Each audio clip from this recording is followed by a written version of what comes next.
This episode of The Guilty Feminist is brought to you by Häagen-Dazs. Ice cream of ice creams. Don't hold back. I'm a feminist, but I feel like I'm a more powerful one since I got my boss bitch haircut. That's right. Say goodbye to the lockdown dowdiness where I didn't really feel like a powerful woman. Fleabag was right. Hair is everything, Anthony. I'm a feminist, but when the last lockdown eased, the first phone call I made, as in before calling my mother, was to call and book laser hair removal. Oh!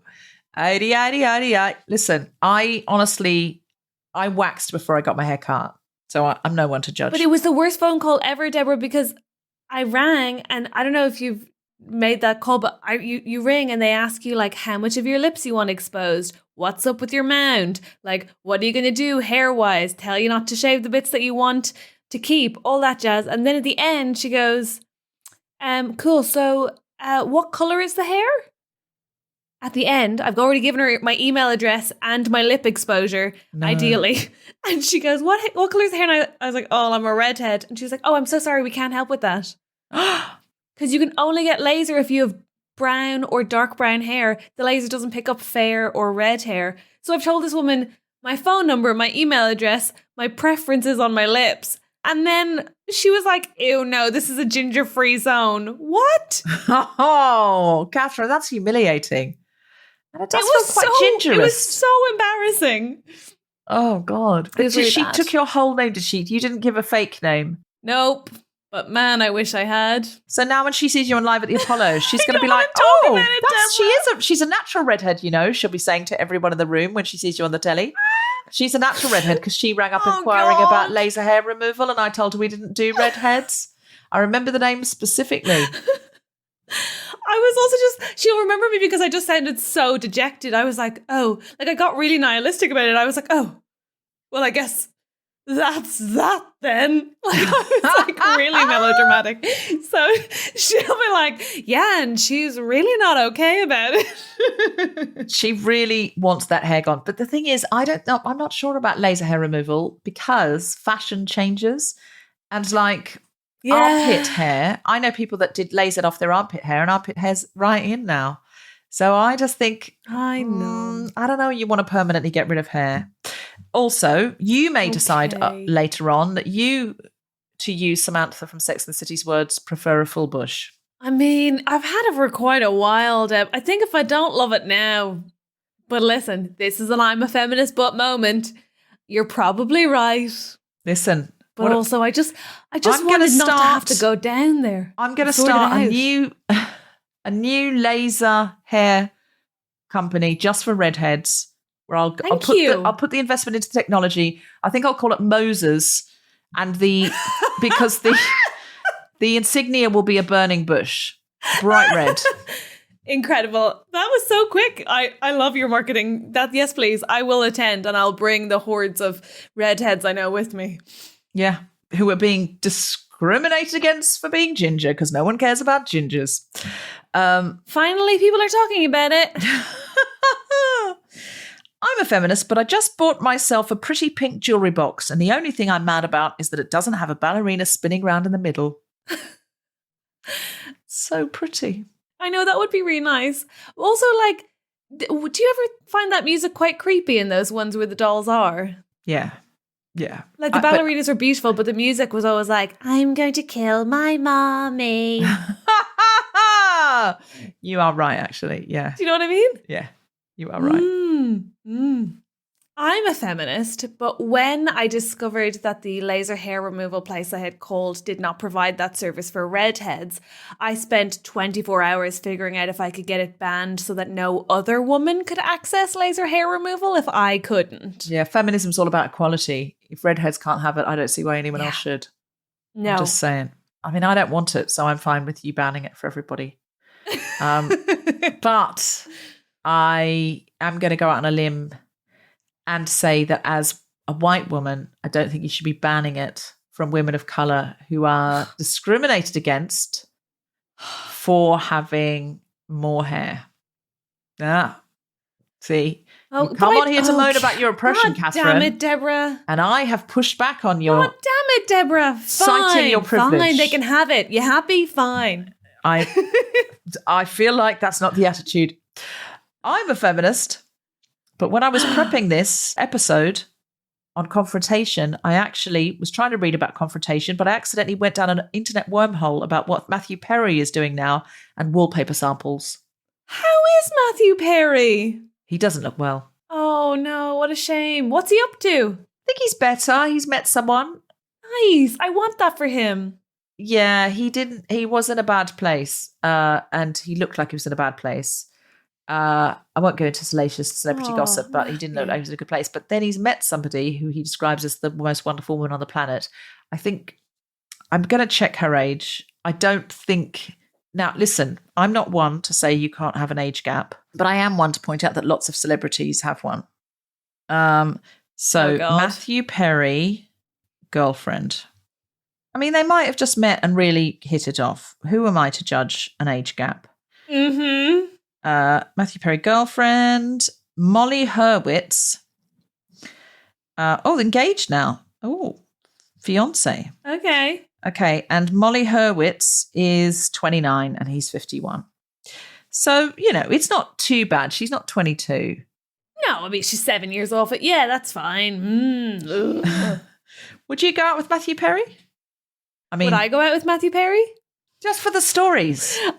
Could you be any more unexcited about going out with Matthew Perry? No, because of Monica and Chandler, I wanted to be Chandler and marry Monica. But unfortunately, I am Monica, and I don't want to marry Chandler.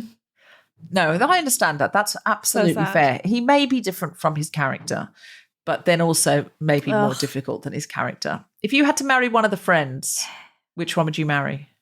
Monica. Monica, all day long. Because she likes all things day long. Clean. Every event would be delightful. And she'd never mess up my cupboards. I mean, she cooks. She's highly strung, but she brings the energy to the room. So am I. She's great. She's very hospitable. We could pool our ribbon drawer. I'd have the best time. Okay. Good to know. Who would I go for? Yeah. I think I would go for one of the girls as well. I feel like looking back, the men were quite problematic in different ways. Like Joey would interview people for flatmates and be ask them salacious questions, and there was Naked Thursdays and stuff like that. Take the shower curtain down, stuff like that. He was that was harassing. And then really terrifying stuff. I mean, I know it was a sitcom in the 90s, so we can't be too surprised, but I was just, no. And David Schwimmer's character, Ross, was very controlling. And Chandler was just you? And I quite like the idea of you and Rachel, because she could bring you home samples from work. She could just I just got you an amazing pair of shoes, and I feel like you'd show her the world, and you'd have. I think you and Rachel would be amazing. She is the most fanciable friend. Let's be honest.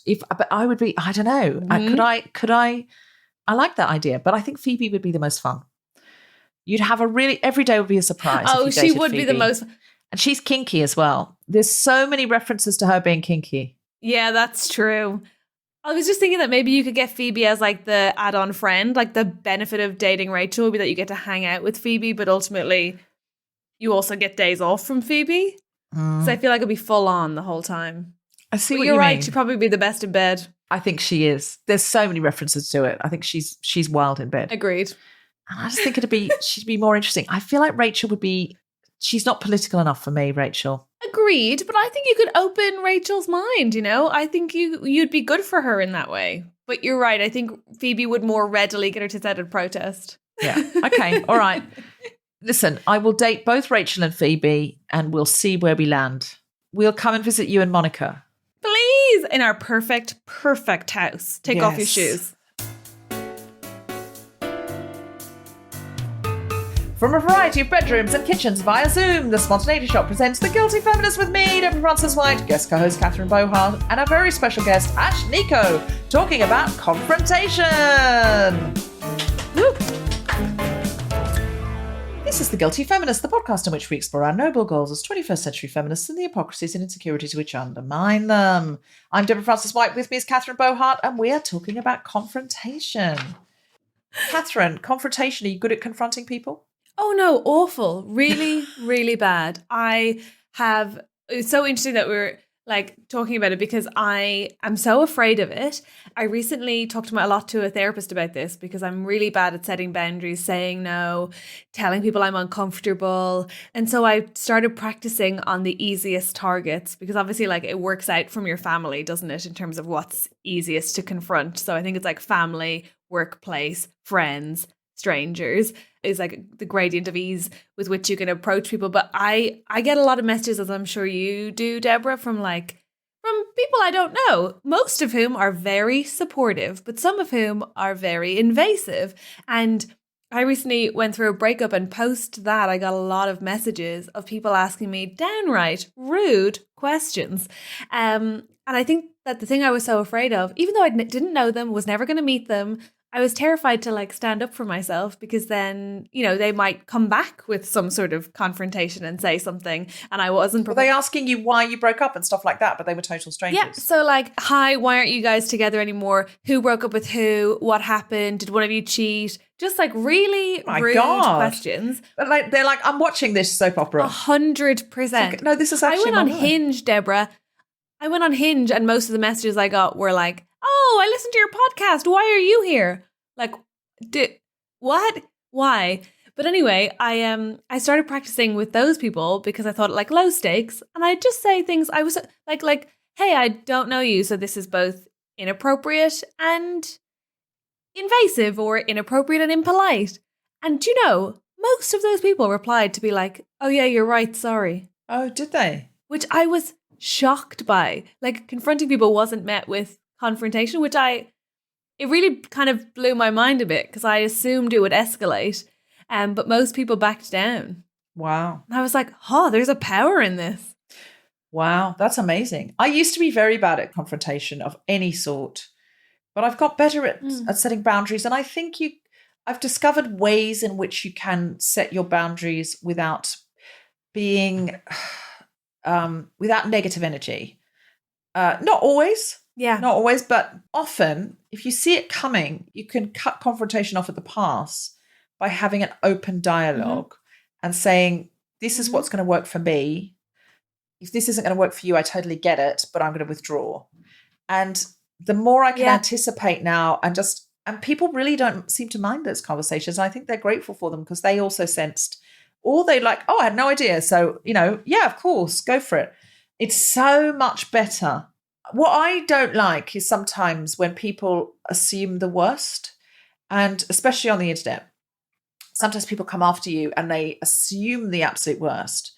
And so I would like the world to make more positive assumptions and go, from what I know of your work, I assume you meant well here.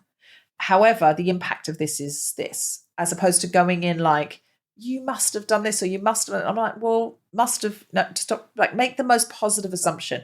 So my way of confronting is you're still confronting somebody, but I try and make a positive assumption about where they're coming from, what they meant, and then I start from there. And I find if I make a positive assumption, 9 times out of 10 I'm right. If I'm wrong, we can get into it down the line.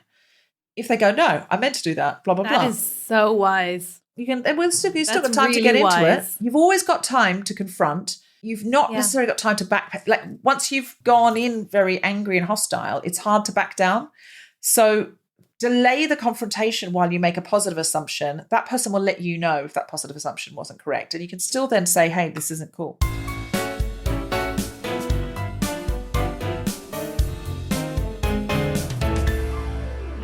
Please welcome to the microphone, the incredible Catherine Bohart. Woo!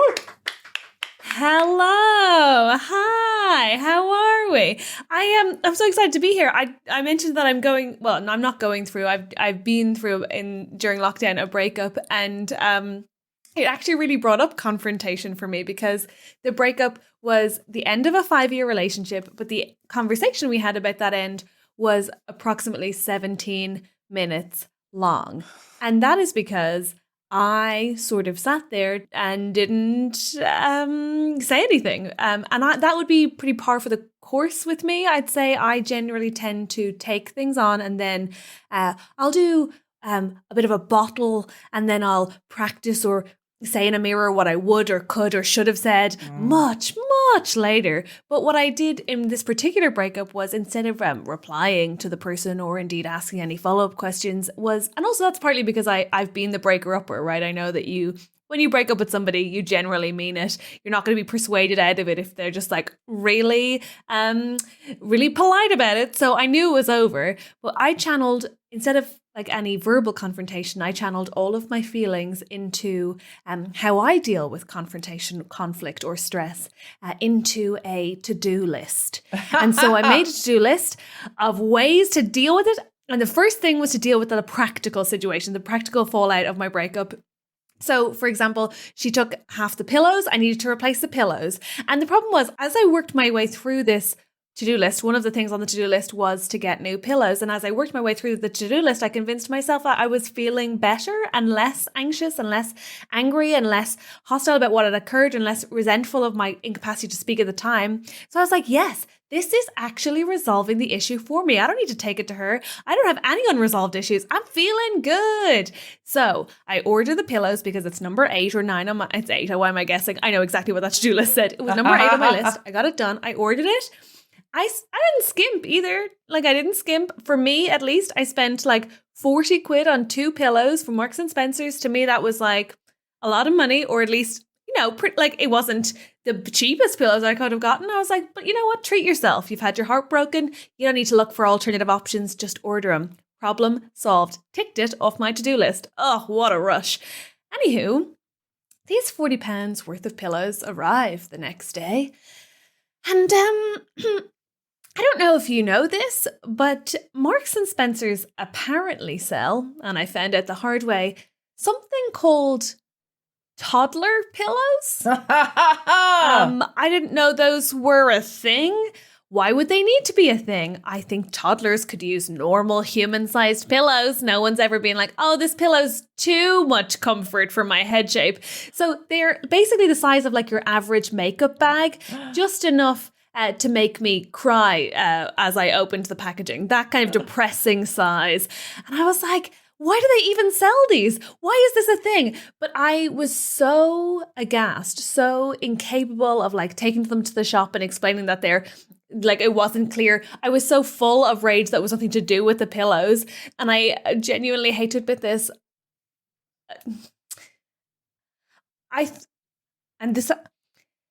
I threw toddler pillows out my window. That's a thing that I did. And it was in that moment that I realized I might need to deal with conflict head on. Because what happened instead was that I have a window that doesn't even fully drop. I have a window that doesn't go to a direct drop. Instead, these toddler pillows went out my window and landed on a shallow, like a low roof outside my window and just stared in at me for a week. Which is basically what happens when my feelings are left unresolved or unsaid. I was like, okay, thank you for the very on-the-nose metaphor, universe. I get it. I should have returned them and got my 40 quid back. But it was so weird. And then the thing that struck me about my breakup also is like, and I think it's just, I don't mean to keep talking about it as an event specifically, but I think it's emblematic of a lot of things. It's like how, as women, I think we're often willing to be to have more confrontation and be more confrontational on other people's behalves, other women's behalves than our own. Like, it's very uncomfortable to do it for yourself, but women are very happy to advocate for each other. And the best example I had of this was, weirdly, my dentist. Because about 2 weeks after the breakup, I went to my dentist, and I have a lovely dentist. She's Irish. Her name's Karen. She really bucks that stereotype, a very nice woman called Karen. And she is delightful. But Karen is also, she loves to chat. She loves to ask questions. She loves to know about you. And Karen also, I think, loves that I'm a lesbian. And she loves to get into it. So Karen's asking me how I am, how my ex-girlfriend is, how her teeth are since she's seen her. Oh, that's hard to say.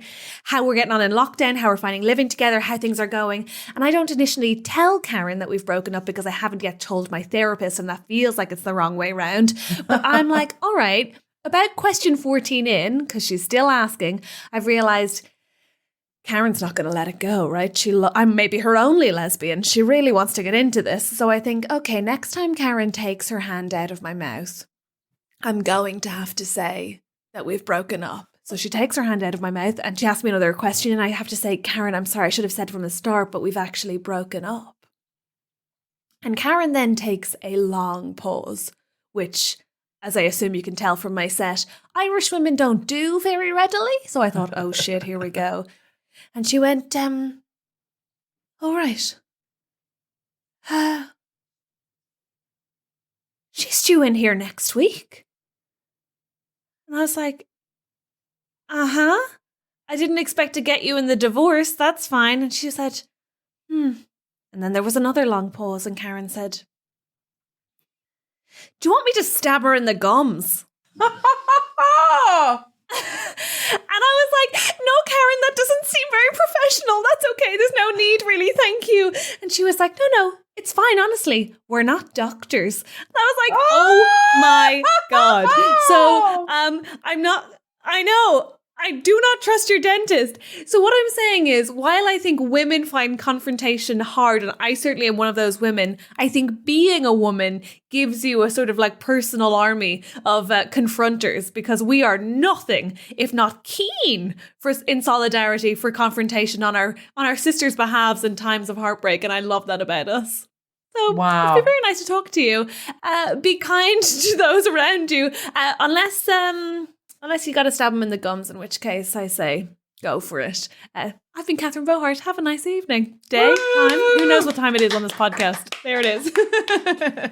That was fantastic, Catherine. That was absolutely fantastic. Guys. I, this week, went to a dance class with my dance teacher, and she was making me do the most painful pliés, where I was like, at one point, I actually said to her, listen, it's been lovely working with you, and I've really enjoyed our time together. And I'm sorry that I'm unable to continue dance. And she laughed. And at the end of it, I said something about her girlfriend. She went, yeah, we broke up. And I went, is that why you were getting me to do these really cruel exercises? I was like, are you sharing the pain? And she laughed and went, no, not consciously. I was like, oh. That's amazing. Interesting. That's so funny. But also, I have so much sympathy because I sometimes do bar, and oh my God, like those pliés can get in the bin. Oh my God. But also, I even wonder if we like self-inflicted a bit. Like I went to the place I go get my piercings, and I was getting 2 done on the same day. And this girl was like, just talking to me and asking me, you know, how things were going. And I told her that I'd just been through a breakup, and she was like, oh, that makes more sense. And I was like, what do you mean? And she was like, well, both of these are really painful, and you could have just done them on separate days. And I was like, cool. Did not realize I was consciously doing that to myself. What were you having? I have like the top sides of my ears, but basically she was like, you could just get one side, so that then you could at least have a non-painful ear to sleep on. Yeah. But you've chosen to make this entire thing torturous. And I was like, okay, I see what you're saying. But painful ears on a toddler's pillow. Tears on my pillow. Pain in my heart. Shoot me in the face. By you. Except not tears on your pillows, because the pillows are on a ledge outside your window.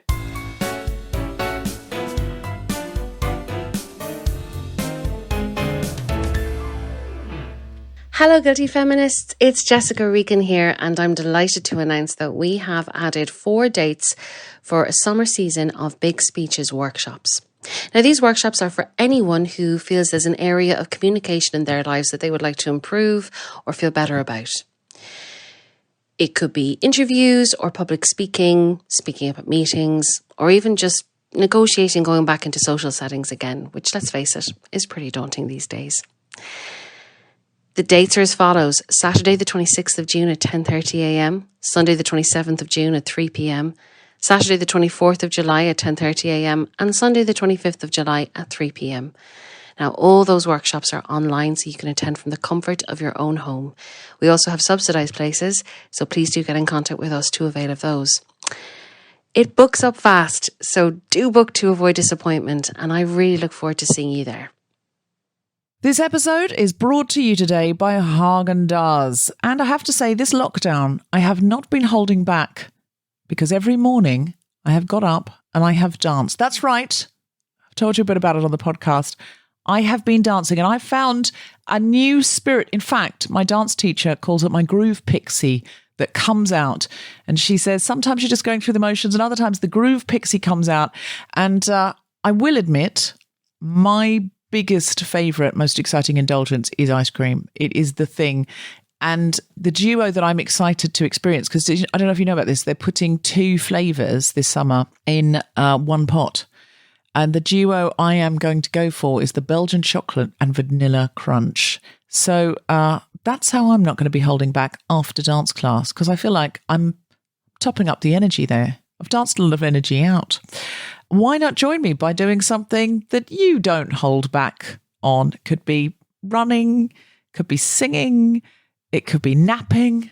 And I have to admit, I'm a bit of an ice cream fan. So when it comes to Haagen-Dazs, I will not be holding back.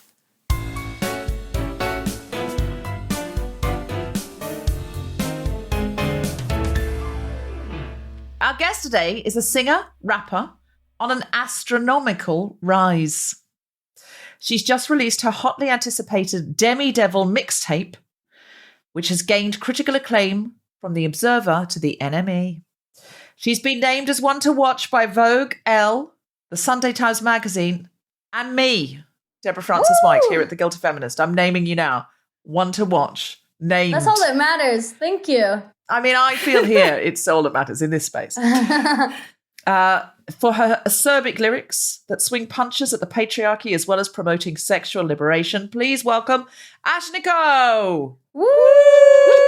Yes. Woo! Hello. Thank you Hello. so much for having me on the show. I'm sorry I've been such a chaotic guest. But I'm here now. It's the kind that we love the most, if I'm completely honest. Yeah. So in case it gets edited out, Ashnikko had a problem with headphones. Her manager had to run and get her headphones from a local corner store. Yeah. And that means she is on Eminem's headphones right now. Yeah, and, like sorry, it $5 sounds M&M's like you're on headphones. Slim Shady's headphones because he's your neighbour. What she actually means is headphones that feature the candy Eminem From the grocery store. from the grocery store. 'Cause It's we genuinely could the have made most that clearer. American collab I've ever seen. She's borrowed Eminem's headphones. Amazing. So, yeah, pretty, Yeah. pretty cool. Yeah. Not No very one feminist. would think that was the confusion with us, Deborah. No one would be like, does she mean M&M's or does she mean Eminem? But what a nice place to be that people are like, it must be the rapper. Well, I could see that they had M&Ms on them. Otherwise, I would have made an assumption that Green M&Ms. that green M&Ms, good which choice. was Yeah, that's the sexy one. the It is. certainly Everyone knows it. certainly the M&M on the road less travelled by. Yeah, I mean, exactly. I think that's apparent. So yeah, headphone problems, and I had a poltergeist. So it's a lot. There's a lot of things on the list of problems. Yeah, I mean, it's It's a big day. you had a poltergeist in your house last night. You woke up to hear footsteps, and your dog went ballistic. Yeah, And you were like, "Oh my god!" And you ran out of the house. And then your Yeah. manager. yeah. Well, I'll tell you the full riveting story. Please. So it was midnight. I was just like settling down to watch that show Shadow and Bone on Netflix. And I was like about to eat my food at midnight because I literally don't care about my metabolism and I want to fuck up my stomach. Yeah, and then all of a sudden I hear this crash. Well, not really a crash, but like a thump in the house, like close by, like in the next room. And I was like, it's fine. It's no big deal. It's my brain's just like writing it off as nothing. And then all of a sudden I hear like 4 more thumps, like heavy footsteps. My dog goes fucking berserk. She's like losing her mind, like the same, like, dogs just know when something's there. She's losing her mind. I'm like, all of a sudden, I just like, this is how I know I'm horrible in an emergency situation. Last night was proof. I like jumped backwards off the couch towards the door, screaming like a pterodactyl. I was like, whoever's in my house, you need to get out right now. Like, I'm calling the police. I'm like freaking out. I'm losing my mind. I ended up calling my ex-boyfriend out of desperation. Like I don't even. And No. I called him. And that's when we know it's bad. yeah, that he you've was like, I don't know what you should do. I'm like, fuck you. I called my manager, and they were like, we're on our way, and they come. I get in the car and I like speed race down the street, like crying, hyperventilating, just park outside a gas station. My manager comes, like busts open the door, and he's like, who's in here? There's nothing in there. Blank. No doors are open, no Can windows. you see anything has fallen over or been knocked over? Nothing. Can I posit that you might have just been too hungry? Maybe. So I probably. But then that doesn't That's how I explain the react dog to going all off. hunger. Because I think Yeah. people can, Yeah, you fair. can hear something bang on the window or something like that, and it's the window or something, and you think, but dogs Yeah. know these things. Because I Yeah. notice my cats, if there's an explosion on the television, my cats are like, they just don't acknowledge it. But if there's a bird that I can't hear on the terrace, they're like, like they can hear me come home before Tom because they can hear the cab door. So I think animals do know. So I Yeah. think Her hair was standing up and she was like really freaking out. She was obviously very shaken. And I was like, oh God. I was like, there's somebody in here. My dog knows. I'm out of here. wow. Does anyone else have the key? No. Sorry to be Miss Marple about this, but I feel it's my No. job. No, Wow. no one else. No one's got a key. Your ex-boyfriend doesn't have a key that he could have left somewhere No. or No. wow. No. On the ex-boyfriend, isn't it good that he was so bad in that situation though? Because if he was like a savior extraordinaire, you'd actually have to rethink your choices. But because Yeah, he was no. terrible, it's like, oh yeah, that's why we're not together. Great, Yeah, cool, yeah. cool, I cool. was so relieved that he didn't like run over like a knight in shining armor. I was Yeah. like, Yeah. phew, you're useless. Great. Fabulous. Yeah, Yeah. that's Yeah. confirmed. That's in the box. But you'd think he would have just. I'm annoyed with him because when someone's in an emergency and they feel unsafe, you come over. It doesn't matter what happened or blah blah blah. You just come Yeah. over and make sure they're safe. I'm not Yeah. rating him. Or at Is there least any way stay on you the could call phone. him so I could tell him how absolutely outrageous his behavior is? I know. Yeah, he didn't even. He was like, call the police, I guess. I was like, what? Like, what the fuck? I was like, this is happening right now. Yeah, it was useless. But Also, I'd good- be too scared to call the police in America because they've got guns. Like Yeah, our police I- don't have guns. I know that sounds like an anathema to Americans, but our police have little truncheons like that. Yeah, I know. And they I don't know. just like bang open a door and shoot wildly in every direction. Yeah, your they're police is so still- frightening. They're still pretty horrible, but on the scale of wildness, they're in the middle.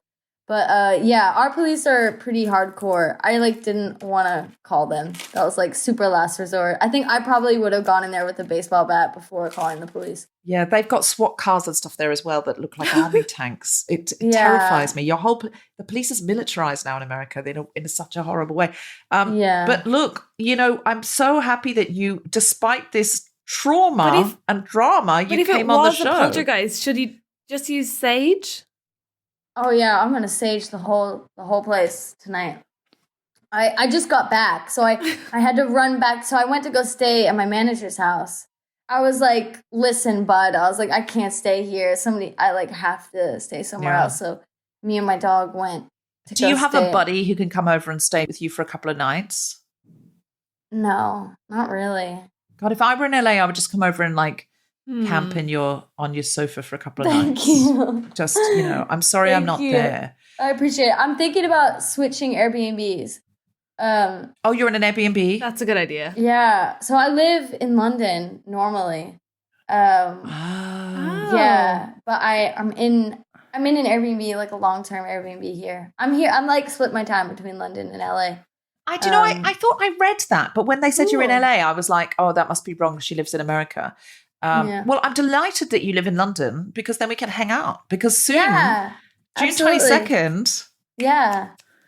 Party. we're out. Let's do it. I'm having a great time in London. I've been there 7 years now. I'm a feminist, but I'm thinking about having a barely legal party on the 22nd of June. That's the theme, barely legal. I think that could be fun. Mhm. We play What this will you game. dress up as? Mhm. Well, I don't think we can dress up as. I mean, you could probably. Both of you could get away with dressing up as barely legal. But firstly, I would feel uncomfortable, and secondly, I could not pull that off. I feel like people would be like, Deborah, you really should not have tried. And that's not the entrance back into society I most want, for people to go, oh no. I want them to go, wow, you look amazing. You look so fresh after Your this. entrance back into society. It feels like a debutante ball. It really does. Debutante ball, because my name's Deborah, so we could putting the Deb Change into the debutante theme. ball. Change the theme. Debutante ball. Yeah. It's so much better than barely legal, which I should not be making that joke. It's not funny, but it is kind of funny. I'm a feminist, but we play this game at the beginning of the show, Ash, called I'm a Feminist But, where we confess things and exfoliate stuff in our feminism.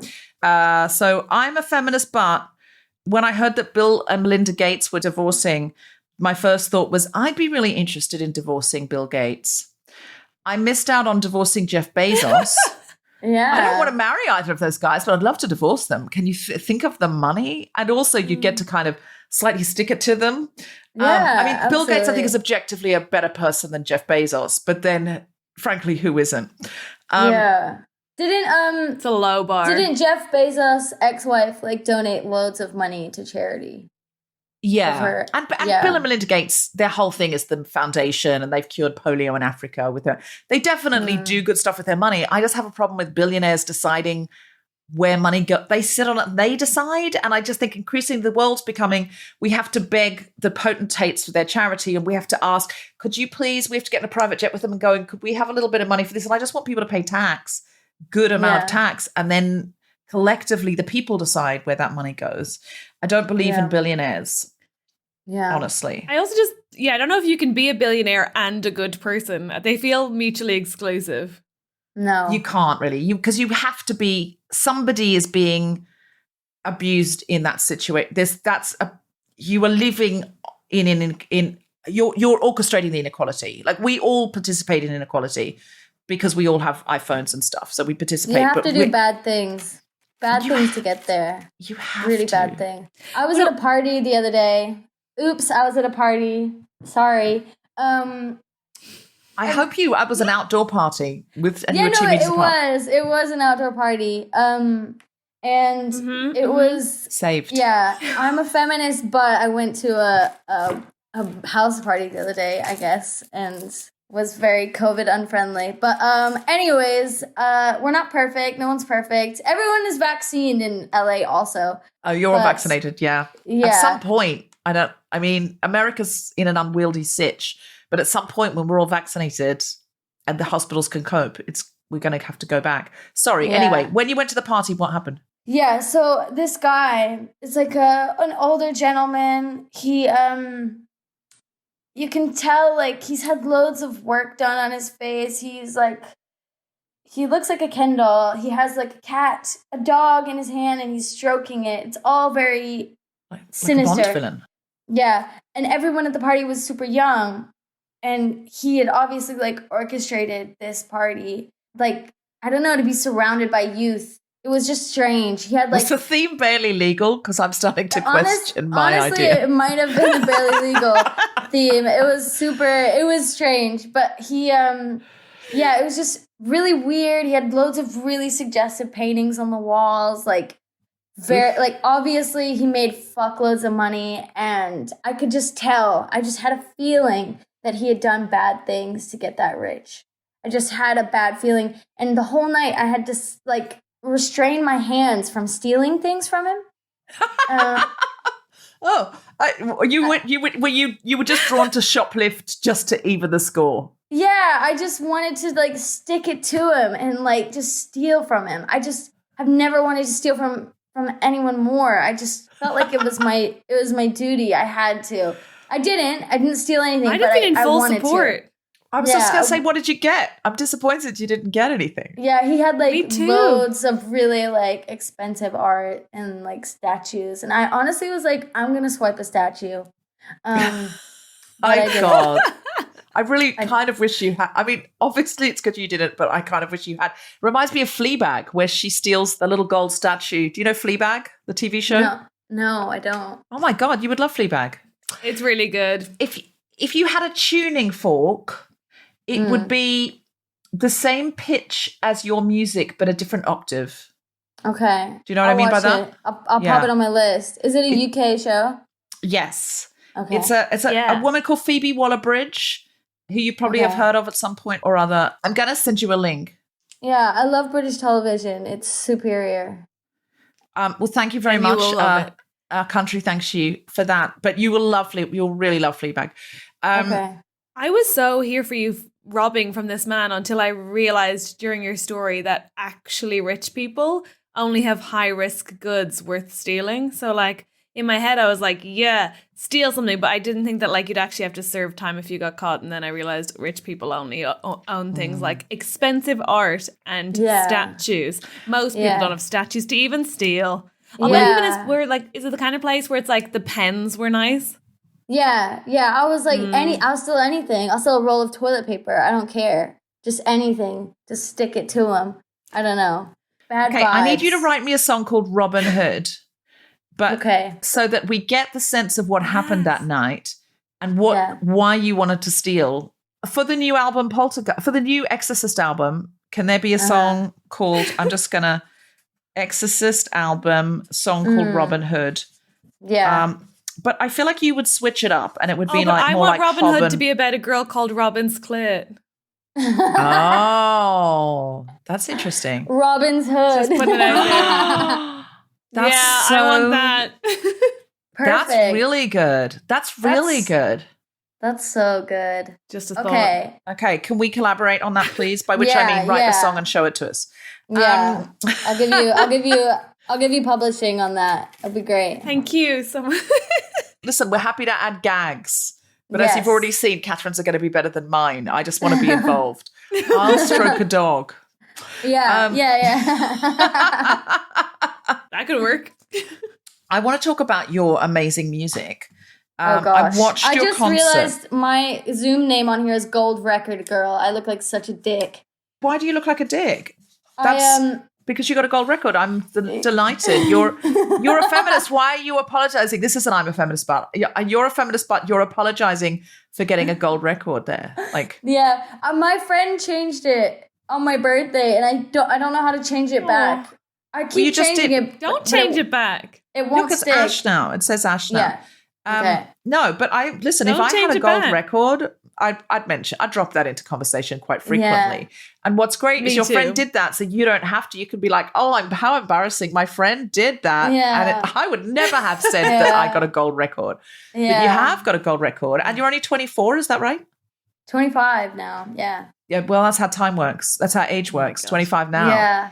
Do Yeah, you know what? fuck. That keeps happening, Ash, through your life. It Here it happens goes. again and again until you turn around and you're stroking a dog at a So party annoying. full of young people with I a face full of know. Botox. I know. I Trying swear to to God, siphon I off just you. got my first period, and now here we are. How did this happen? I don't know. I know, but this is what continues to happen. Yeah. Now, I watched your Ugh. concert and obviously already knew some of your songs because they're famous. But Yes. when I saw your concert, I was like, oh my God, like you're an incredible presence on stage. You're a proper Uber talent, like a once in a generation Uber talent. Oh And my I'm God. like was so blown away by your just like it was like you were coming out of my television at me or I was being pulled into the television. I wasn't sure which, but it was like a Pulled magnetic in. pull. Yeah, Pulled I just in, felt like, yeah. oh my God. Like when I was 25, I was quite dowdy. I'd recently been in a cult and a religious cult. So I was very but I didn't have What is I didn't have- dowdy again? Dowdy's like, A-line skirts, mid-calf level cardigans. what cult was it? I was a Cardigans. Jehovah's Witness. Oh. And Yeah, I guess the thing is like because I was from a similar situation, not from a cult, but from a very religious background, and I think I'd gotten to maybe the sexual liberation element of it by 25, but it still had all this shame. Whereas there's just like so much self-awareness, so much liberation around what you do, which is just I don't know. If I'd heard that when I was younger, I think I'd have been like, even like there's a lyric that stuck in my mind, which is like, the sex isn't going to change my views, which is like, sex was either completely disallowed or like all consuming when I was young. Whereas I was like, Yeah. oh, you can be a person and sex can be a valid entity that you engage in. I was like, this is, yeah, it's just so cool. And It it's feels so, next level, doesn't it? It but- feels like for a long time, our pop stars have been in some way writhing for us. And listen, that writhing was an important period. I'm not down on the I writhing. love the word writhing. It's great, isn't it? And listen, I love a bit of writhing. Nothing wrong with a writhe. If Yeah. writhing is needed, I mean, who doesn't enjoy a writhe? But it feels like you're exploring a sexual space without pandering to us or titillating us. It feels like you're in a box of power. And again, we're being invited in, and we're being invited to challenge our own, as you said, Catherine, our own fears and shame stories around sex, or giggly, or, you know, oh yes, sex, can't get enough of it. And just it being something you're exploring almost like an academic in some way, of going, yeah, here it all is. And here I am interacting with it. But it feels like another thing, like a move along the chessboard. And just before I ask you more about it, I'm just going to read a couple of your lyrics that really struck me. From a song called Deal With It. And the lyrics are, I don't need a man, I need a puppy. Allergic to you every time you touch me. Emotional maturity for dummies. I don't have the time to pretend you're funny. Which really speaks to comedians and the men we have to deal with. I'm back and I'm better. I put the teddy bear you gave me in a blender. I drew a dick on all your sweatshirts. I hate you so much right now. And I was like, wow, it's so like confrontational in a good way. It's so... I've always been confrontational. yeah. And the other one that really struck me was from Clitoris the Musical. It goes, it's like an arcade game. Your hand is the claw. The teddy bear's my orgasm that always falls. You've been rubbing the same spot on my leg for 10 minutes. You haven't hit it. Cisgender heterosexual men, I'm bored of your fumbling hands. It's not hard. This isn't uncharted land. From my clitoris, you were so goddamn far. And I was just like, oh my God, you're so Gen Z in your power, in your lack of apology, in your putting it down on the table. I would go so far as to say maybe you're the Greta Thunberg of sex. Thank you. That's beautiful. That's the highest compliment I've ever been paid.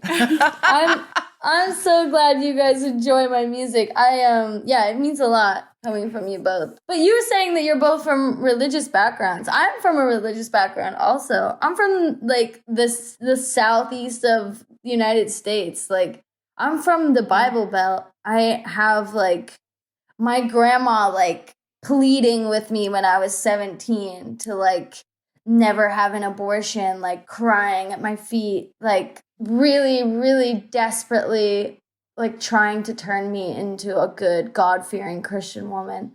It's never the way forward.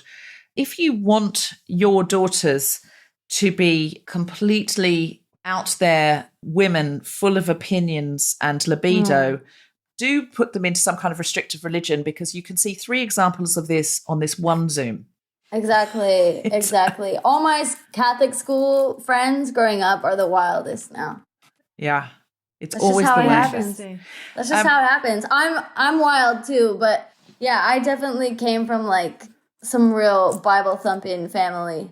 Lots of shame, lots of homophobia, lots of misogyny. Just the whole thing, just really, really like oppressive. How do your family feel about your career? Is that okay to ask?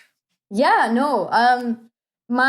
So I get my like rebellious streak from my dad. He was like, fuck everyone. And he moved to Eastern Europe when I was 13 because he just like couldn't handle it anymore. He just didn't like how controlling the family was and how controlling the South is. He's always like instilled a lot of rebellion in me, and we don't see eye to eye on a lot of things. He is not a feminist, but I'm working on it. He's kind of an asshole. He's a loudmouth, and I definitely got that from him. And he's very, very proud of me.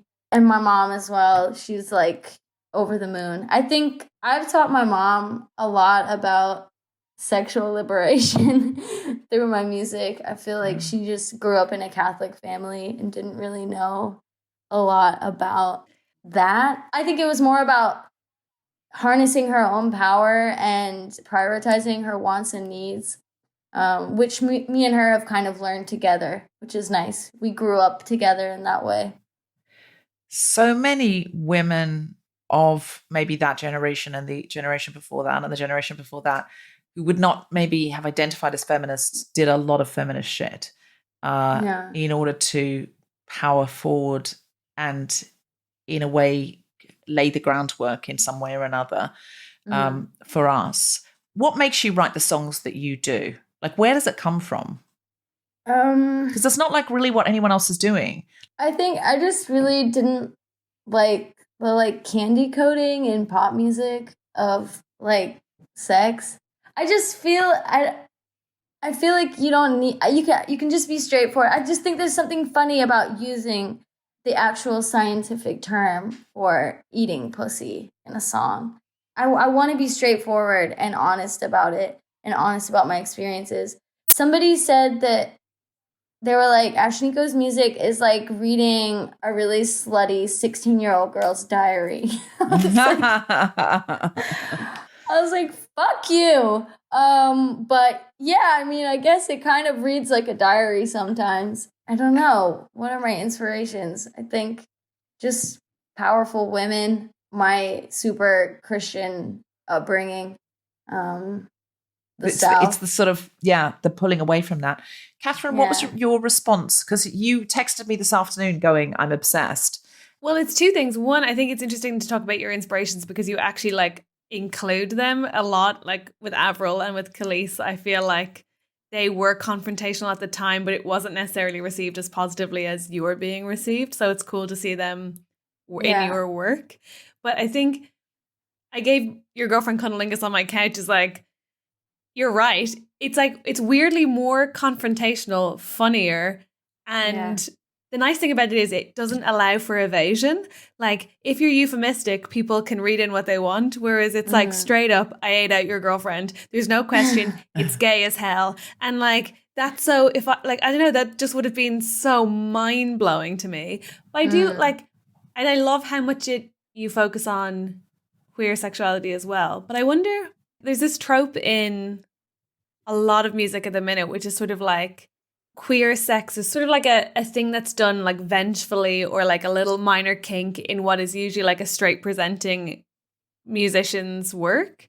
So it's like, if it's like to titillate, as Deborah says, or like to get back, but there's never any like, it's just straight up, or not never. I mean, Janelle Monáe exists, so there's a like, and so do you. So there's lots of like sapphic forward music, but I feel like yours is so overtly that in a way that we haven't seen in ages, and it's exciting. Was that on purpose?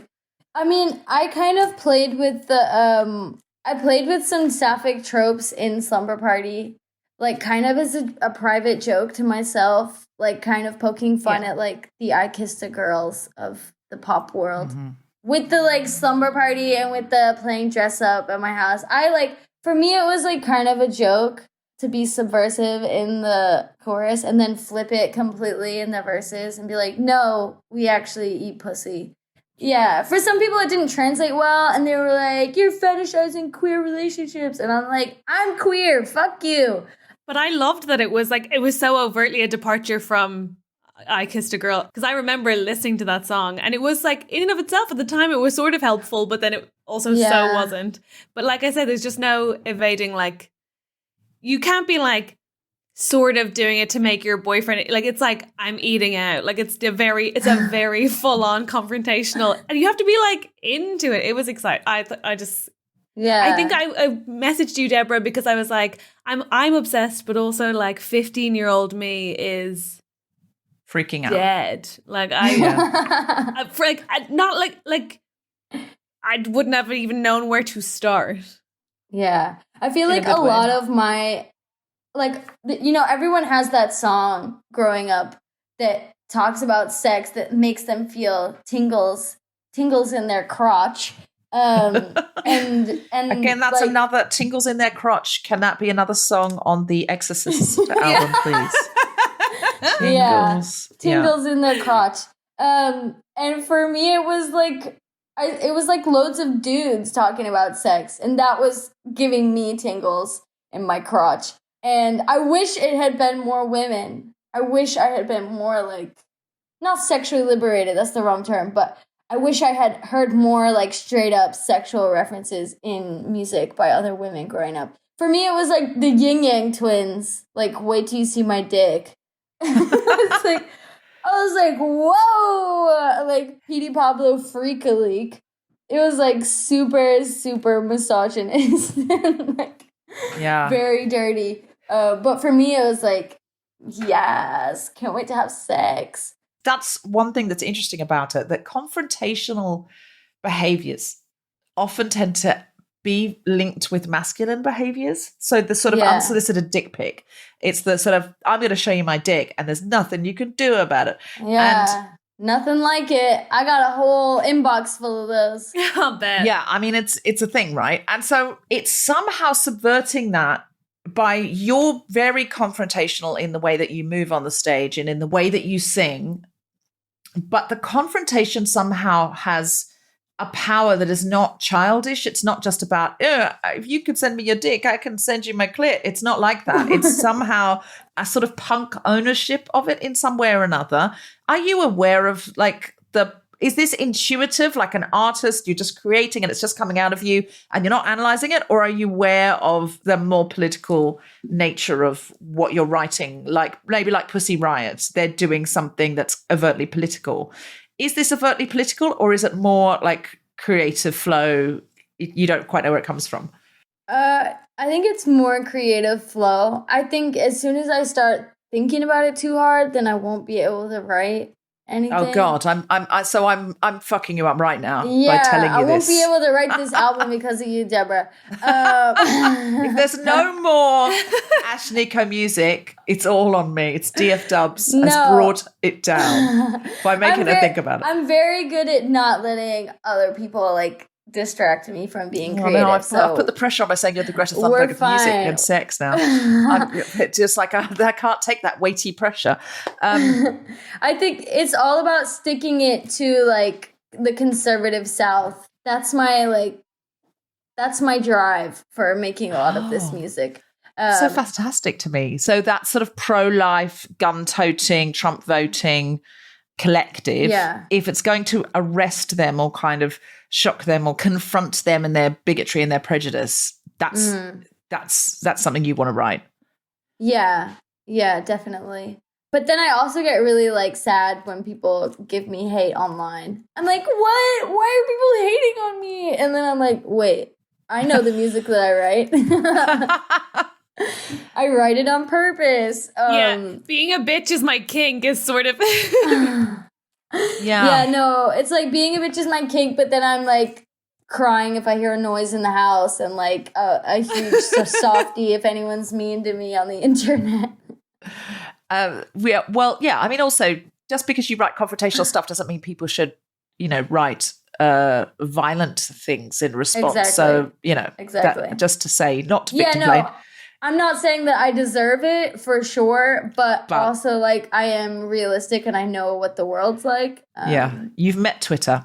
I actually love that lyric, being a bitch is my kink, because I feel like it is exactly what we were talking about in terms of confrontation, but it's so, it already like takes what I know you're going to say, which is that I'm annoying or that I'm whining or that I'm a bitch. And it's just like, yes, and I fucking love it. It gets me off. It reminds me of like Alanis Morissette, but like a step further. It's like, I really like it. It's just like, I am, and I'm going to love every second of it. So if you tell it to me, all you're saying is what I did is exactly what I intended to, which is lovely. But it's interesting to me that you're saying that it just comes out of you, because when there are lyrics like women carry the weight of the world, and you still talk down to me like a little girl, but like, is that not, surely that has to be like an expression of something obviously, think about it. Obviously, like, fuck the patriarchy. That's a huge driving force. But is it also because you, like, do you have to think about it in a sense that, like, you present as young and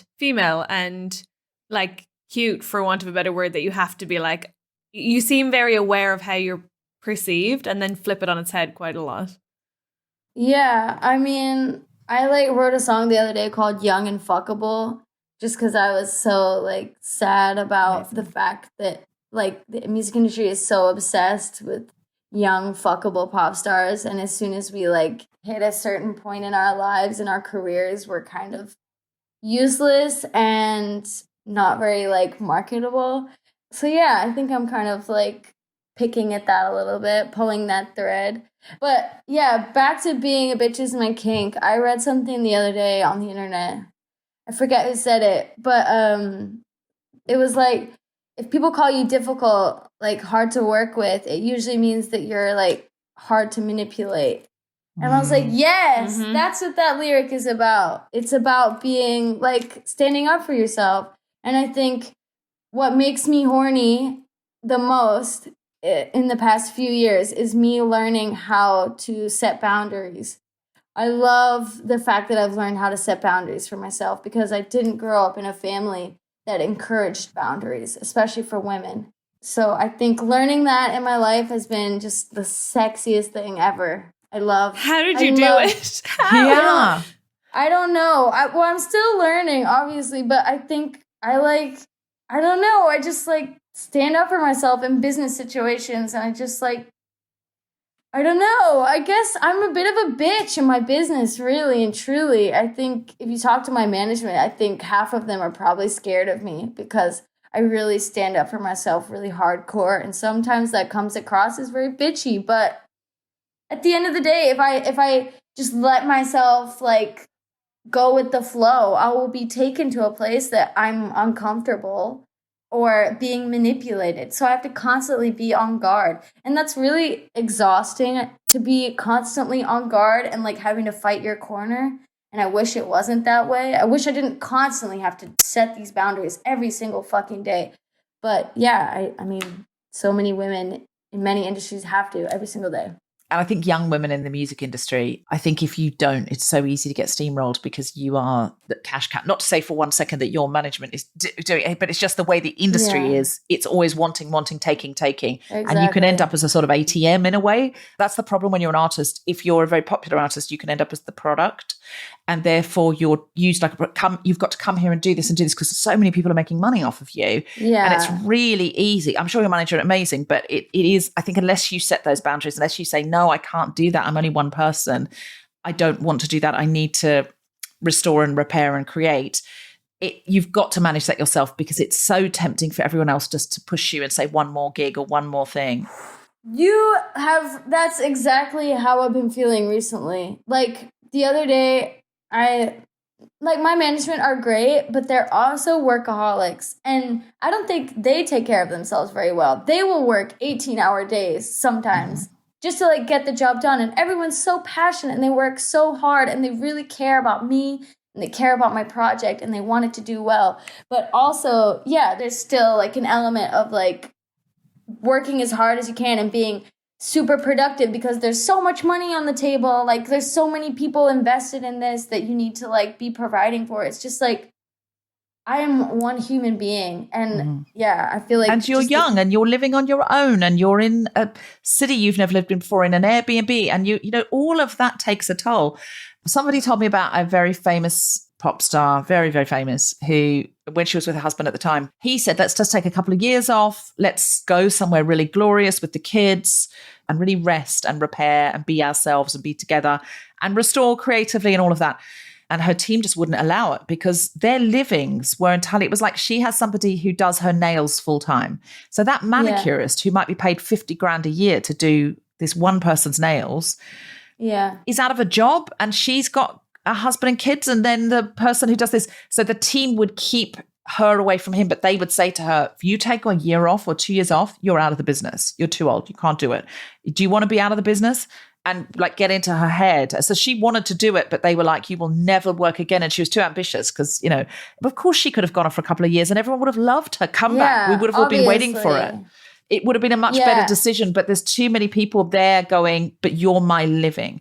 And when you become other people's livings, you are the product. And then, do you know that Wagyu beef in Japan? It's like they feed the cows prime, like beautiful food, and they give them Guinness to drink, and they Are you plump calling them me up. Wagyu beef? Oh, I mean, I'm not saying you're Wagyu beef because you stand up for yourself, but there are artists who are Wagyu beef, and they're given massages and perfect, beautiful food and no. top hotels, but ultimately there's somebody else's steak dinner. I'm just a sick cut of meat. Oh, I knew You're it. not because you're setting And, boundaries no, at 24. No, but like I'm not perfect. Like I feel like no, okay. So last summer I had a similar call. I wanted to take a week off to go do something personal. It was in like the heat of the moment, like it was a really busy time for me. I was like release week or like release month. Or release 2 months. I had loads of work on, but I needed to take a week off simply because I knew I was burning out. And I got a phone call saying, like, do you really want this? Like, if you take this week off, it's going to have detrimental effect on your career. And I was like, a week? My career's over in a week? You're saying this to me right now? I've had these phone calls, and I've had to constantly fight my corner. I'm so happy you are fighting your corner, though, because as you say, like those people are workaholics and they're meaning the best and everything, but you have to set your boundaries, because also working behind the scenes is not the same as being on stage. It's not the same. There's a different energy, and also all the people want to see you and they want to touch your hand, and they're seeing something in you that they're getting from you, and therefore it's an energy pull, and you do need to rest and restore. And I mean, my career is nothing like yours, and I don't wish to compare it. But, you know, we play big venues. Catherine and I both play big venues. And, you know, with The Guilty Feminist and other, you know, Catherine does telly and other things. And sometimes there's this sort of, it's such an amazing feeling. And my audience is the loveliest audience in the world. I mean, it is incredible. My listeners are just freaking amazing. And so I get energy from that as well, and I've really missed it this year. But there is something about performing. If you're touring, you can get super exhausted, and then a lot of people want to talk to you afterwards, and you want that. Of course you want that energy exchange, but sometimes you just feel like it's not really me, it's somebody else that they're talking to, you know, do you know what I mean? Like, it's not actually Ash, it's sort of everything you represent. Yeah, exactly. You need to be on all the time. Yeah, every time I come off tour, I get like some weird illness. Like last time I came off tour, I had a mouthful of ulcers. Right now, I'm struggling to talk to y'all because I have a massive ulcer right here. No. But I get like stress ulcers, like a whole mouthful of ulcers. I had like a weird gum disease that only babies get when they aren't getting enough nutrients. I was so fucked up. I had like stomach ulcers, like just my body was just failing just because I wasn't taking care of myself properly. Okay, Ash, you need to take care of yourself better. I feel I need to send you someone. You know, I used to be a nanny. Did you? Can you nanny me? Yeah, that's what I'm really drawn to. I would watch that reality TV show. Can you imagine the amazing album that would come out of it? It would be like Mary Poppins meets Pussy Riot. The nanny. The nanny, yeah, I love absolutely. I would love to come and nanny you for a couple of weeks, just look after you and make you. I'd have to bring my husband because he's the cook. I wish you could come here and save me from this poltergeist. Yeah, absolutely. My husband does both cooking and tech. But I would be like I am a very good emotional support animal for a few of my friends. The other day I went into the woods with my dog. I went on a little walk and I just screamed really loud and it was really cool. Yeah. It was good. It was good therapy for me. I just let it loose in the woods. That sounds great. This is really this is important stuff. This feels like less like we're making a podcast though, and more like we're really just having a conversation that's really real. I feel you're very real. You're very open. Like you'll like your music. Yeah. Thank you. There isn't there's no PR barrier, which is very unusual.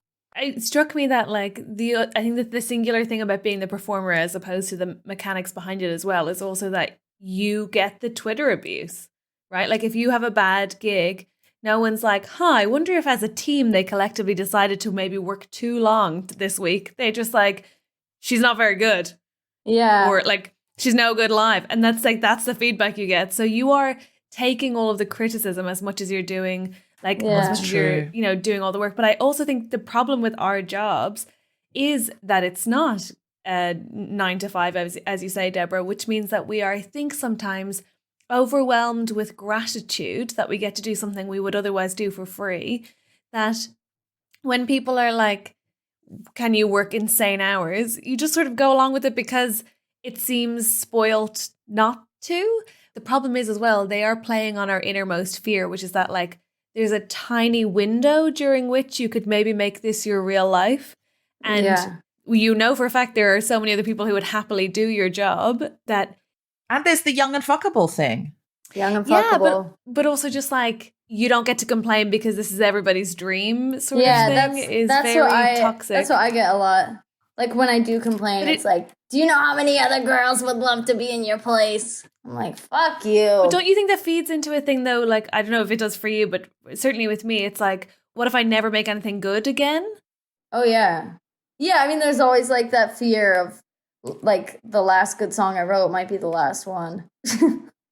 Which is obviously bullshit, right? Like, there's no way that you won't get better at something that you're practicing. That's insane. Like, it doesn't make any sense. But it is, they're all bound up, I think, in creating an insecurity that means you feel like you have to keep working, which is, it's really effective. Like, it's a well-practiced line they've done. On top of all that, the internet just hates women. Just like obsessed with humiliating women.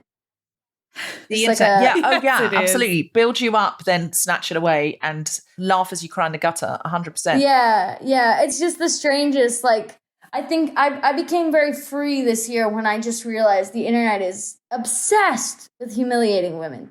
Just love to find little holes to pick and just like scrutinize me like under a crazy microscope, just like finding all my flaws and just reveling in my humiliation, loving it. And yeah, I'm just kind of over it now. I'm like, okay, you guys are obsessed. You guys are sad and obsessed with humiliating women. And that's like a really, really unproductive hobby to have. And I wish you well. That's great. That's great. That's a great attitude to have. I really think we should spread that somehow. Like, what is that going to bring you? You literally, like, spend your time, like, trying to find unflattering screenshots of me and, like, constantly reposting, like, a bad live session that I did. Like, good luck. Have a great life. I wish you well. You're a gold record girl. You don't really need to worry about it. We know that because it's the name of your Zoom. Exactly. The Poltergeist reset that as well because the Poltergeist knows. Having listened to it now, I feel like a gold record girl. You are. We're all gold record girls. It's true. What do you think's next for you, generous. Ashniko? We were talking about like what's next, and always that fear of the future and fear of, you know, for all creative people, like what if that's the last good song I write, which obviously it's not going to be. As Catherine said, you're practicing something, you're getting better, and also your views will change as you get older, and you'll be responding to a different changing world. So there's so much more in you to say, and that will continue. What do you think's next for you? I mean, other than Exorcist, the album. Oh, yeah, that's right. I gotta write that in order to get rid of Poltergeist. Oh, God. I don't know. I'm working on this album. I'm going in with a lot of, like, fancy people in LA. The great thing about working with fancy people in LA, like, really, like, awarded, very rich people, is they have the best refrigerators, like, full of snacks and drinks. It's my favorite thing. Just like so many good snacks. I love it. I love it. Like when I'm going in with like a huge producer, I'm like, they've got to have a treasure chest full of snacks for me today. I did not expect you to be such a soulmate. When I saw you, I was like, she's everything. She's so dynamic. She's so fabulous. I didn't know you were going to be a soulmate, a snack. So, what's next for you? The snack fridge was not what I was expecting. Yeah, no, I want to know what the best snacks were. So the other day, I had a session with these fucking fabulous producers. I won't name names, but they're incredible. And they had like endless supply of coconut water and all the drinks I could ever possibly want. And they had dried mango in a bag. They had seaweed. They had cheese puffs. They had chocolate. They had everything. And I could just pop up and down and go to the kitchen, grab a snack, go back up to the studio. It was great. It was my dream. That sounds amazing. All the modern organizations have Netflix is like this. It's a snack nirvana. It's like Yes. it's the snack cupboard you dreamt of as a child. But Yeah. then also with this extra sort of vegan-y, sustainable element that you've come to understand is important as a grown-up. Exactly. Can I ask you one thing, Ash? Have you heard about the policing bill? Because you've been over in America, so you might not have heard about it. But if you No, were here, what's you would have this? heard about it. So I'm only asking this because you live in London most of the time.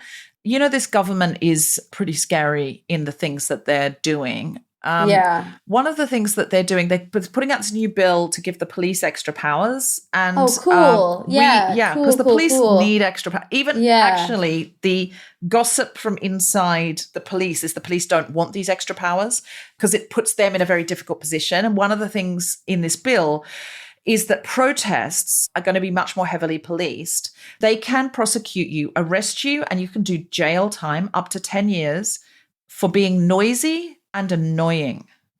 And that is totally subjective. Who's saying who's noisy and annoying? And it's kind of the definition of a protest to be noisy and annoying. That's what a fucking protest is. You go down, you go, what do we want? When do we want it? They're also saying we're not going to be able to protest in front of the House of Commons, which of course is where all the MPs are. And it's really, really scary. It's like the end of our democracy. It's like, so we're doing a campaign called Noisy and Annoying, which is specifically about getting the government to amend the clause in the bill that says you can't be noisy and annoying. Because if they take that out, we won't be unsafe to protest. Here's my question to you. I feel like you stand for noisy and annoying, if in a way, because you're not that you're not absolutely. annoying, but do you know what I mean? Like No, your I'm whole noisy and annoying. Both of those things. Yeah. in such an amazing way. And I feel like this campaign desperately needs profile and energy from people who represent this and really feel it. And I was wondering, is there any world in which you would have interest or capacity in like writing a song for Noisy and Annoying, or just sort of getting behind the campaign, or doing a video or absolutely. something like that? I just feel like I don't want to live in a country where we're not allowed to protest anymore. We're frightened to protest. Yeah, absolutely. I actually did hear a little bit about this. It's so fucked up. We're going to be living in this dystopian hellhole. It's like a fucking Margaret Atwood novel. It really is. What And a the bunch of states yeah. in America have already put a law like this through, by the way. A bunch of states in America, including Florida. Which state are you from great. originally? North Carolina. Oh my God, my friends are in North Carolina right now. They're a gay couple who were on Broadway, but one of their parents lives in North Carolina. So for the lockdown, they've gone there. And Yeah. it's so Bible belty and, you know, like hardcore. Yeah. Wow, Being gay in North Carolina is an experience for sure. Yeah, for sure. It's very, very homophobic state unless you're in like these more left hotspots. But yeah, it's not the place. They're in Greensboro, which I think is all right. They've moved into a sort of hip part of town, into a little Greensboro, apartment. that's where I'm from. Oh my God. What? Yeah. Greensboro is not well, I haven't been there in a while, but from my experience, very homophobic, but maybe it's changed. It I don't is, know. but no, I think they're in a little, you know, when you get like hip parts of town. yeah, I think they've okay. moved to an okay part of town. Yeah, it's a place. It's a place in the world that is strange. So I Um, was raised in a place like that in Australia, a beach town called the Gold Coast. And it's the same. It's the same. Do you know, it was illegal to be gay there when I was growing up. Oh, Yeah. great. They made it legal, Cool. but not that long ago, honestly. Jesus fucking Christ. That's so evil. I know, it really is. Oh my It's God. been so amazing talking to you. Thank you so much for this, by the way. It was really good to talk to you guys. It was. Oh my God, for I'm having loving me on the talking It to was show. really you. nice to speak to I'm- you. Yeah, I feel like even now, like, sorry to go back into it, but No, even no. now, like, when you're at the top, there's still like an unease and like a fear that it's all gonna disappear and that you're gonna be irrelevant like tomorrow, which is so toxic. It's so Yeah. unbelievably toxic. But also, you're yeah. not like some people, because they sing a very specific sort of pop that's generally written for them, and it's a lot of it's cosmetic. They live with that fear, but you're like Lady Gaga. You'll just keep reinventing yourself and Oh my writing God. new stuff. My and- queen. Agreed. Has Gaga reached out to you and said, "I'll mentor you"? Oh man, no, but we can manifest. We can dream. I feel like love she her should. so much. Yeah, we can. That would Women be Yeah. should support other women. such a good pair. Yeah. I would love to work with Gaga. Let's manifest that for Okay, me. Lady Gaga, if you're listening. On the Exorcism album. On the Exorcism album. Yes. Yes. Please. Yeah, I'm really trying to work with like my heroes this year. I mean, I have already worked with like some incredible women, but yeah, I'm trying to collab with all of them. Skater Boy, which I listened to, which is your cover of Avril Lavigne's song, which is fantastic. Have you massively changed the lyrics, or were they always so... Yeah. No, I changed graphic? them all. I changed them all. I'm sure I don't remember Avril Lavigne singing this. I was going to start off and I was like, oh, she's covering Skater Boy. Oh, this has taken a turn. Maybe this was the explicit version that wasn't allowed on the radio. I think she's changed the lyrics. Yeah. No, Avril didn't say he didn't try to make her come. Yeah. That's what I thought. I was fairly sure. Did you have to have a conversation with Avril Lavigne where you said, this is how I want to change it? So actually, Avril and her team haven't cleared the use of Skater Boy since it came out, or like very little clearance. So we were super lucky and grateful that it even got cleared. But yeah, I feel like a conversation was had with Avril and her team. But you and Avril didn't sit down and have a green tea or a kombucha. No, I wasn't like, hey, Avril, I'm not going to lie. These lyrics are a little bit problematic in 2021, and I've got to change them to fit my views. I didn't have that conversation. I'd love to. I feel like we could. I'm trying to film a video and get her in it. I'm amazed these people don't reach out to you, because if I were them, I'd be like, oh my God, she's the new generation. I need to be like mentoring her, encouraging her, telling her what a fan I am, inviting her around to my house to meet my poodles or whatever people have. I imagine they have like poodles in handbags, stuff like that. I don't know what Avril Lavigne has. I have a poodle in a handbag, so Nice. I rest my But case. don't you think those song lyrics were in the way like what you've done with them makes them up to date, and makes them more controversial? But at the time, I remember that song being quite like startling, because it was like, wait, you don't have to be this version of like female presentation in order to be like the victor one time. So I feel like she would think that's cool and get why you had to update it, right? Because that was it's the same point you're making. She was pioneering at the time, but now we've upgraded. We can be a whole spectrum of femininity. It doesn't have to be one thing. So we're very fluid here. They don't call it progress because it stops. Yeah. Do you know what I mean? Like, it's not progress if you're singing the same thing people were singing in the 90s or the noughties. Exactly. You can't sing your Skater Boy without Avril Lavigne singing hers. And she can't sing hers without Alanis Morissette singing hers, and so on and so on and so on. Exactly. Somebody has to step forward and go, this is what... But if Avril Lavigne had tried to sing what you were singing in the 90s, it would have been too much. Yeah. It would have been too much. That would have been so cool, though. That would have been like bleep, bleep, bleep, bleep. Whenever I do so the other day I played Seth Meyers' late night talk show. I saw that. I shared it actually on my Instagram. Thank you. And I had to change those lyrics, obviously, because I can't say cunnilingus on TV. And loads of people are like, how dare you censor our queen? Like, how dare you? Why would you even ask her to play if you're going to censor her? And I'm like, this is TV. I can't say cunnilingus. Why are you so shocked? It's not Seth Meyers' fault. He doesn't run the weird American censorship department. I'm with the tweens on the internet. Yeah? Okay. I'm aghast. What do you say instead of cunnilingus? What's the clean lyric there? I gave your girlfriend tongue kisses on my couch. I see. But you're not saying where you kissed with your tongue. Yeah. Like, there's no way to clean that up. I had to just replace the word. Yeah. They wouldn't let me say naked. So I just had to start the song with, I'm not shy, I'll say it, I've been thinking about you, baby, instead of I've been thinking about you naked. What? Which to me was like, all right. Yeah. America's too much. They wouldn't let me say butt cheeks, but I snuck that in anyways. That's outrageous. You can't Nice. say naked.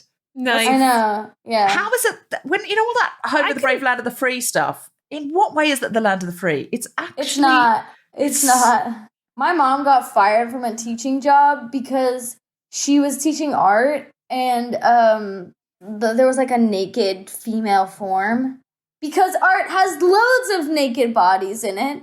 It wasn't like explicit or anything. It was just like a statue of like a naked woman. Like Venus de Milo or something. Yeah, like something like that. I think it was just in like a documentary she was showing the kids.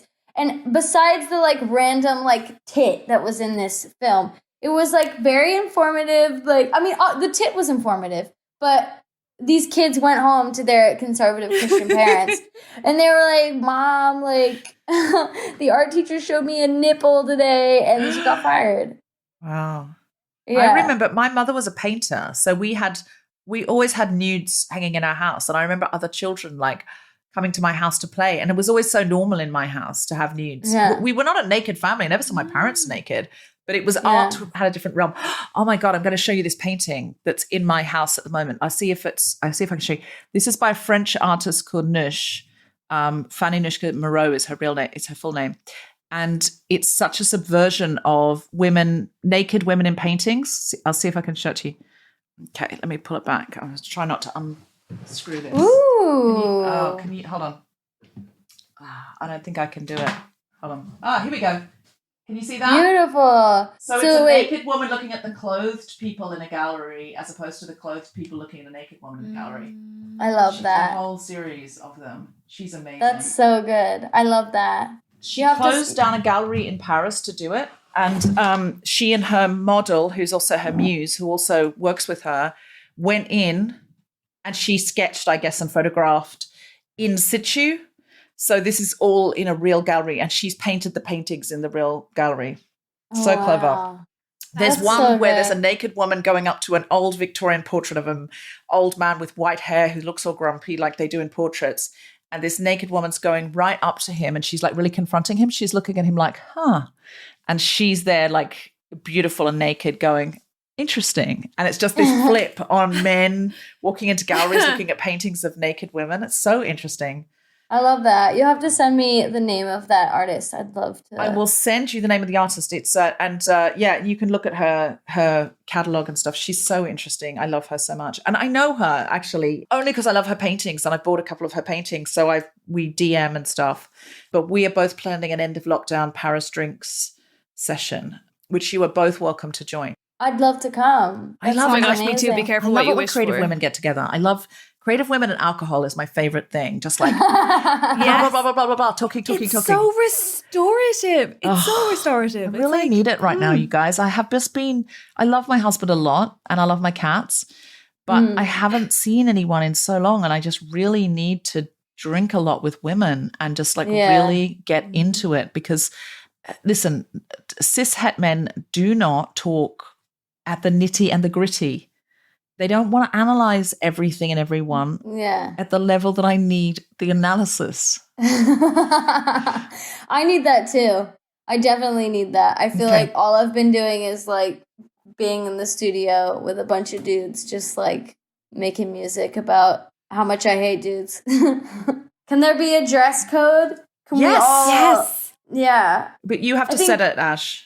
I What's think the- debutante ball is a cool dress code. Oh, that's a good idea. When I was in school, I don't know if you know this, Deborah, but in Ireland, instead of prom, we have a debutante ball, but it's not the same as the American, like, introduced your virgin Yeah. by your dad kind of business. But it's like, it's still like getting hammered and getting fingered, but it's Ooh. shortened to the Debs. It's always called the Debs.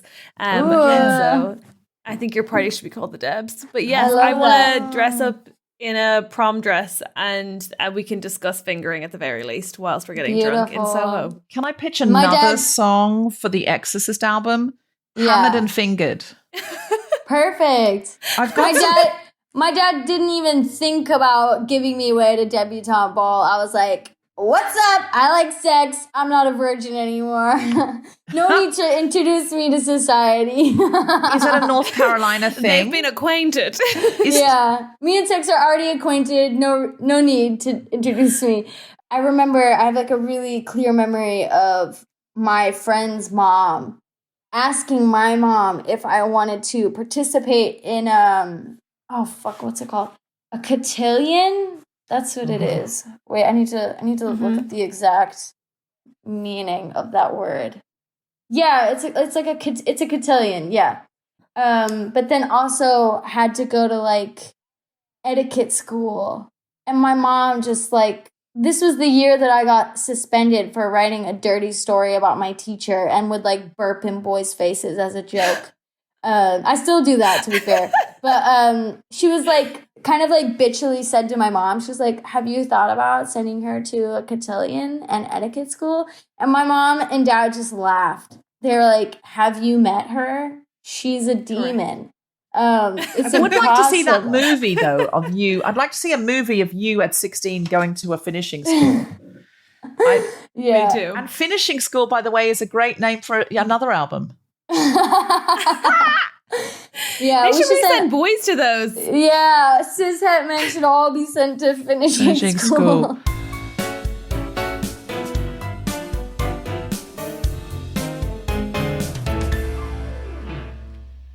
Can you set up your song for us, please? Because you need to introduce a song like it's a debutante. Okay, so now introducing our virginal, sweet, innocent princess to the high society. This is Ashniko's Slumber Party. I'm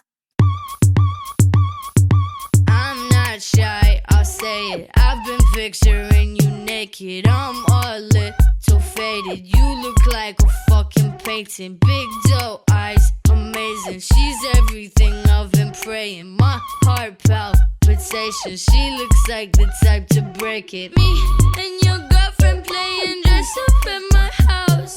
I gave your girlfriend cunnilingus on my couch. She cute, kawaii, hentai boobies that excite me.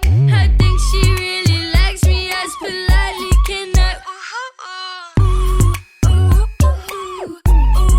Slumber body. Slumber body. Slumber body. Slumber body. It's getting hot in here. I'm the Nelly in the party with some rocks for ears. I'm a slave for you, baby, Miss Britney Spears. I'm a Clover, she a Taurus, bring it on for cheers. And I'm sexy like Christina when I dip below. Not an H-Town girl, but I rodeo. Yippee, yippee, Kanye, welcome to the show. It's an all-girl party, clothing optional. Me and your girlfriend playing dress up at my house. I gave your girlfriend cunnilingus on my couch. She cute, kawaii, hentai boobies that excite me. I think she really likes me. Ask politely, can I? Slumber body. Slumber body.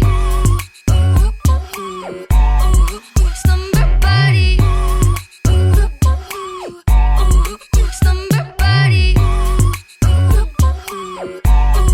Slumber body. My girl look like Wednesday Addams. Eyes go black when she orgasms. Hide your back, she likes to stab them. My butt cheek, she likes to grab. Matching pajama birthday suits. Her spit tastes just like juicy fruit. She do that thing she usually do. Spell my name with her tongue like Me and your girlfriend playing dress up at my house. I gave your girlfriend cunnilingus on my couch. She cute, kawaii, hentai boobies that excite me. I think she really likes me. Ask politely, can I? Slumber body. Slumber body. Slumber body. Slumber body. I'm shy.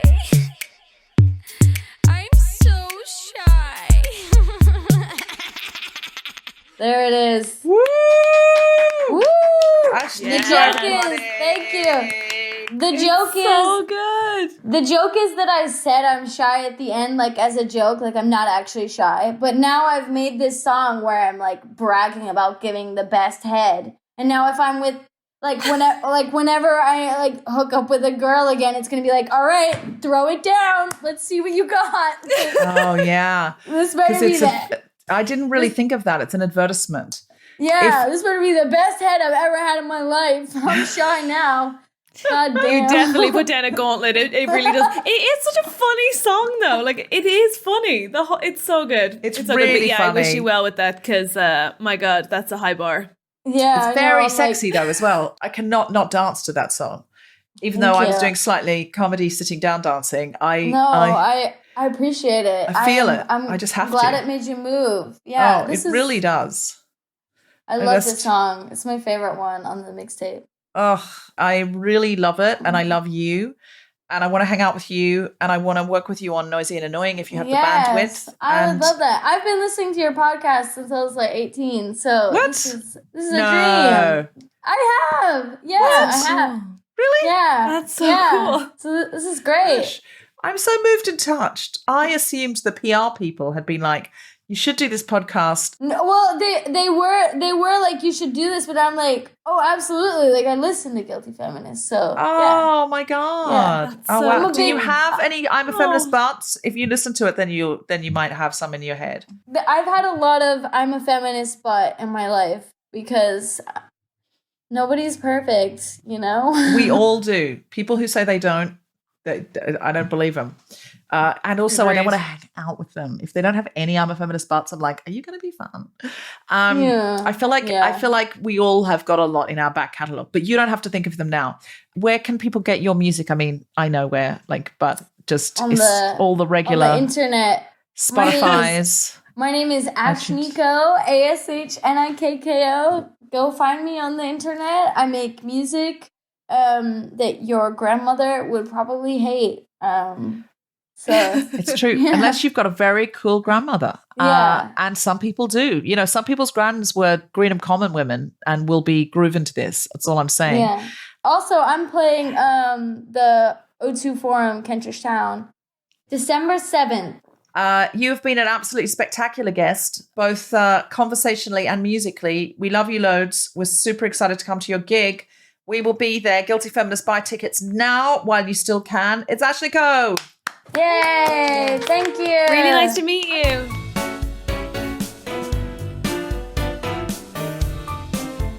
You have been listening to The Guilty Feminists with me, Deborah Francis White, guest co-host Catherine Bohart, and our very special guest, Ashley Coe. The Guilty Feminists theme tune was composed by Mark Hodge, produced by Nick Sheldon, producer was Tom Salinsky for the Spontaneity Show. Thanks to Rachel Craftman, Gina Dicio, and everyone who made this episode happen, as well as all of you for listening. For more information about this and other episodes, visit guiltyfeminist.com. Woo! Woo! Yes. Woo! Okay, I can't hear Deborah. Can you hear me? Is Deborah listening to the song? I don't think so. I think she's just frozen. Can you not hear it? No. Oh, you can't hear it? No. No. I must have looked mad dancing to nothing. Yeah, it was cool though. I like it. Catherine and Ash can't hear it, Tom. Thank you once again to our sponsor, Haagen-Dazs. I'm having some Haagen-Dazs now, and I'm not holding back. It's the ice cream of ice creams. Why would you hold back? It's summer. Don't hold back.